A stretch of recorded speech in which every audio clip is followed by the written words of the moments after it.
stressed, constantly angry, constantly reacting. This message is for you. A 99-year-old woman once said, "Peace is more important than being right." Most people understand this too late. I am 101 years old. When you live for more than a century, you begin to see something very clearly. Love rarely dies from cruelty. It weakens from neglect. There is a quiet mistake that destroys many good marriages. Not bad marriages, not toxic ones, good ones. And that mistake is simple. We begin to take each other for granted. In the early years of marriage, everything feels precious. You notice the way they smile. You thank them for small things. You admire their effort. If they cook a meal, you compliment it. If they dress nicely, you say something kind. If they support you, you feel grateful. But as the years pass, something shifts. Familiarity replaces admiration. Routine replaces appreciation. You begin to assume. You assume they know you're thankful. You assume they know you love them. You assume they know they matter. And assumption is dangerous, because what is not expressed is often not felt. I remember a time in my own marriage when life became busy and serious. There were responsibilities, bills, health concerns, family matters. We were partners in survival, but we had quietly stopped being partners in appreciation. She would wake up early and prepare breakfast. I would eat and rush out the door. No thank you, no pause, not because I didn't value her, but because I had grown used to her kindness, used to her presence, used to her love. And when something becomes constant, we stop seeing it as a gift. That is the beginning of the weakening. No one complains at first. The person who feels unappreciated does not shout. They simply notice. They notice the silence after their effort. They notice the lack of acknowledgement. And slowly something inside them softens, then hardens, because appreciation is not a luxury in marriage. It is nourishment. Without appreciation, love feels ordinary. And when love feels ordinary, it stops feeling special. The tragedy of taking someone for granted is that it happens gradually. You don't wake up one morning and decide to stop caring. You simply stop expressing it. You stop noticing the little sacrifices, the way they listen, the way they wait for you, the way they stay loyal. You begin focusing on what they don't do, instead of what they quietly do every single day. I have seen couples married for 40, 50, even 60 years. From the outside they look stable, but inside one partner feels invisible. They feel like a background character in their own marriage, not because they are unloved, but because they are unacknowledged. There is a deep pain in feeling unseen. When appreciation fades, effort fades with it. Why? Because the heart grows tired of giving without recognition. Even the strongest love needs affirmation. Even the most patient person needs to feel valued. In my 101 years, I have learned something simple. What you appreciate, you protect. What you ignore, you slowly lose. Many people believe love is proven through big sacrifices, but marriage survives through small gratitude. A gentle thank you, a warm, "I'm proud of you," a simple, "I couldn't do this without you." These words may seem small, but they create emotional security. Without them, doubt quietly grows. Doubt asks dangerous questions. Do I still matter? Am I still desired? Am I just expected now? When someone begins asking these questions silently, Distance is not far behind. The most painful part is this: the partner who takes the other for granted often has no idea it's happening. They believe everything is fine. There are no loud arguments, no dramatic conflicts, just a subtle cooling of warmth. I remember the moment I realized my mistake. One evening I thanked my wife for something very ordinary. She looked at me, almost surprised, and she said softly, "You used to say that more." That sentence stayed with me. It wasn't anger. It was longing. She missed being seen, and I had been blind to it. Not intentionally, but carelessly. When you have something for many years, you stop fearing its loss. And when you stop fearing loss, you sometimes stop nurturing. But time does not guarantee permanence. At 101, I can tell you nothing is guaranteed. Not health, not tomorrow, not even the person sleeping beside you.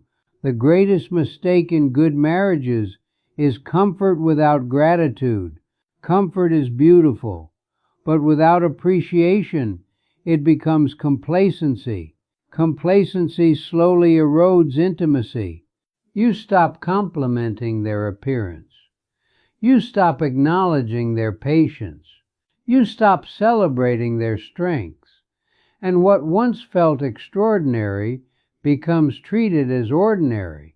But people do not want to feel ordinary in love. They want to feel chosen. Chosen daily, not just once at the wedding altar. If you are married, ask yourself gently, when was the last time I expressed sincere appreciation? Not routine politeness, not automatic responses, but heartfelt gratitude. When was the last time you looked at your partner and truly saw them? The lines on their face, the effort in their actions, the loyalty in their presence. At 101, I look back and realize something powerful. The happiest years of my marriage were not the easiest ones.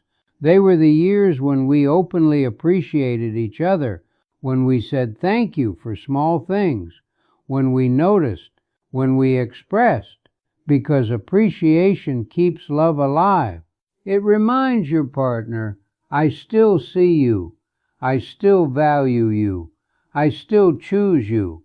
Taking someone for granted does not feel like destruction. It feels normal, but normal neglect is still neglect, and neglect over time weakens even strong bonds. So guard your gratitude carefully.